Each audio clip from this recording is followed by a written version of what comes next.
দিতেই হবে। মনে করেন একটা বিল্ডিং করতেছে, ফাউন্ডেশন হইতেছে, তখনই আমরা যাই অ্যাটাক করতে হবে। যে আপনার মানে যাগো বিবেক নাই, তাগো বিবেকে নাড়া দিতে হয়। তা আমরা আগে থেকে যাই কইতে হবে যে ভাই আপনি কি মেম্বার সাহেবের টাকাটা দিচ্ছেন, কিসের টাকা, এই যে বিল্ডিং যে করতেছেন ট্যাক্সটাকে দিব। এইটাই শহরে যা বিল্ডিং হয় তাহলে হোল্ডিং সেক্ট দেওয়া লাগে না। তা আমগো এলাকায় যে বিল্ডিং হইব ট্যাক্সটা কই? মানুষের বিবেক বলে আর কোনো জিনিস না। ও আর একটা জিনিস খেয়াল করছো, ইদানিং না লোকজন কিন্তু আমার সালাম দিচ্ছে না, কি করা যায়? আমার মনে হয় কি জানেন, প্রসারই তো প্রসার। হ্যাঁ, এই কথা আমি শুনছি। আমরা একটা কাম করি, আমরা এলাকায় মাইকিং করে দিই। আরে মাইকিং করলে তো হবে না, সব লোক কি মাইকিং শুনবে? অনেকে যে কানে হেডফোন লাগায় গান শোনে, সে তো মাইকিং শুনবে না, অন্য কোনো প্ল্যান করে। তাহলে পোস্টার করে দিই। আমার দেশের সব লোক কি শিক্ষিত নাকি? অশিক্ষিত লোক সে তো বুঝবে না কিসের পোস্টার। তাহলে একটা কাম করি, বিজ্ঞাপন বানায়া ফেসবুকে পোস্টিং করে দেই।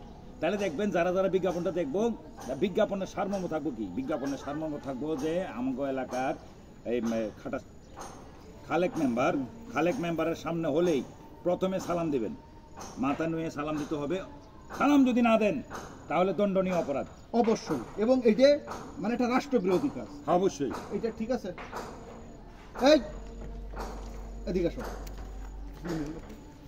সালাম দাও না। এই তুমি ওর পরে এই যা দাঁড়াও, সালাম দিচ্ছি। আচ্ছা, আপনাদের কত বুঝান লাগবে? আমরা কত বুঝান লাগবে? একটা মানে একটা সিনিয়র পারসন, একটা এমপি সাহেবের সামনে আপনারা দাঁড়াইছেন, আপনারা সালাম দেবেন না? আপনারা তো কথাই বলতেছেন, তো কথা বলে সালামটা কিভাবে দিব? আর এটা এমপি সাহেবের সামনে দাঁড়ায় আসসালামু আলাইকুম। ওয়ালাইকুম আসসালাম। এমপি সাহেব বুঝেন তো? বুঝতে পারিনি। এমপি মানে ঠিক আছে। বিষয়টা হচ্ছে কি আফজাল মিয়া, আমি কি জনগণের ভোটে পাশ করতে না? জনগণ তো আমার ভোট দিচ্ছে, তোমরাই তো ভোট দিয়ে পাশ করো। এই এলাকার ভালো মন্দ সব টাকার দায়িত্ব আপনার। আমার যদি হয় এই যে তোমার বোন তার স্বামীর বাড়িতে রাগ করে চলে আসছে, এটা ফয়সালা করার দায়িত্ব কার? আপনার। আমার যদি হয় তাহলে আমার কাছে আসবা না? আমি আসলে তো ফয়সালা করে দিতে পারি। আপনার কাছে আসলেই তো সমস্যা। কি সমস্যা খুলে কইতে হইব তো?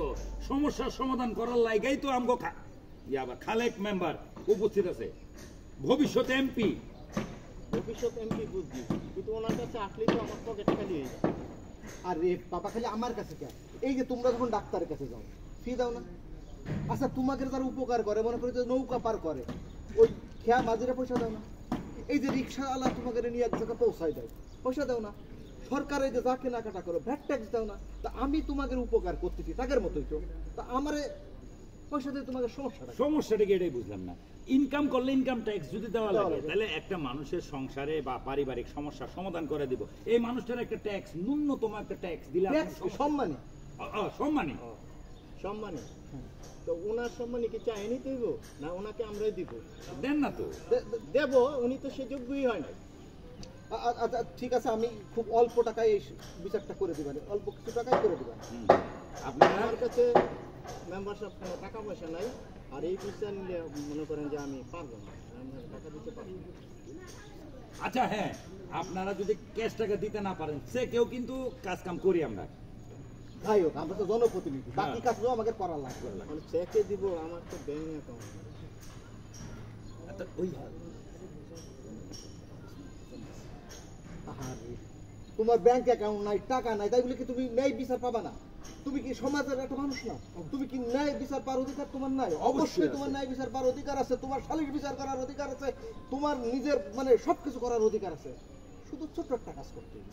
তোমার বাড়ির পিছনে ওই যে পালানে জমিটুক আছে না, ওই আমার 5 শতক আর মন্টু মেয়ের 2 শতক লিখে দিল। আরে এই ক্ষেত দিয়ে তো আমার সংসার চলে। আমি যদি আপনার 5 শতাংশ জায়গা লিখে দিই, তাহলে কিভাবে আমি চলবো? আমার সংসার চালাইতে হইব না? বোঝে না বাঙালি, সহজ কথাটা বোঝে না। হ্যাঁ, আপনি একটু বুঝান, আপনি কিছু বলেন। আমি যে কথাটা বলতে চাচ্ছি আপনাকে, আসলে ওর যে সম্পত্তি করছেন না, আসলে যে সম্পত্তি ওর নামে নাই, আছে তো বাপের নামে। ওরে বাবা, বাপ জনপ্রতিনিধি মানে কি? পিতার সমান। এক বাপের জমি আর এক বাপের লিখে দিবি, সমস্যা কোথায়? আরে ভাই, আপনি তো বুঝতে পারতেছেন না মেম্বার সাহেব, আমি কিভাবে নিব? আমার বাপে তো বলে যে এই সম্পদ আমি দিয়ে গেলাম, তো এই সম্পদ দিয়ে তারা সারা জীবন খাবি। এখনো আমি তো সারা জীবন খাবো, আমার তো লেখা দিই না। আচ্ছা তা আপনার ঠিক আছে মন্টু, এটা আমি দেখুন না, এই আমার টাকা না দিয়ে শালির বিচার না করে তোমার বোন এই গ্রামে কিভাবে থাকে? কিভাবে থাকে? হ্যাঁ, যাও, এখন যাও। একটা সালাম দিয়ে দাও। সালাম। আসসালামু আলাইকুম। ভালো করে একটা সালাম দাও আমার। আসসালামু আলাইকুম। ওয়ালাইকুম Good. আসসালাম। ঠিক আছে, এটা তারপরে ভদ্রতা। মন্টু মিয়া, যাই বলুন, এই গ্রামের লোকজন কিন্তু এখন মুখের উপর কথা বলা শিখে গেছে, হুম। সালাম দেওয়া বন্ধ করে দিচ্ছে। এই সব বিষয় কিন্তু সহ্য করা যাবে না। আচ্ছা, আপনি যে ওই সালিশের একটা হালখাতার কথা ছিল। ও ভালো কথা মনে করেছো। হ্যাঁ। আচ্ছা, আমি যে এই যে বিগত 3-4 বছর ধরে কত সালিশ করলাম বাকিতে, হ্যাঁ। এই সালিশির টাকা আজকে দেবো কালকে দেবো দেখা। এই একটা সালাম দিয়ে যাও। যাও। ওয়ালাইকুম আসসালাম। দেখলে সালাম দিবা। হ্যাঁ, এই যে সালিশির কত টাকা বাকি হয়েছে